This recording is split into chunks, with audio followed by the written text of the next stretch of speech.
Hello friends, जय जगन्नाथ।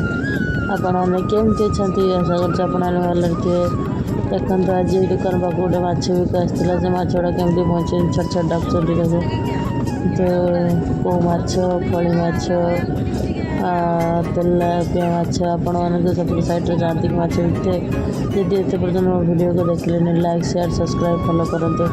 आम नहीं सारापर माछ बिका पड़ेगा कहला पुणी माछ बिका को डाकिले से सैड्रे से रमुछा मैंने तो रमुछा मैंने डाकिकी देखिले माछ ओजन भी कले कि नेले ना बड़े माछ पकड़े माछर ना कौन किए कह कमेंट्रे मत जाना माछर ना कौन आप जानते कि प्लीज कमेंट्रे कहे माछटा बड़टे होता ने कहले 2 किलो 200 कहीं भी नेले से दुकान ठियाला ओजन कर सारिक ठियाला जो कहीं न आइले पलैला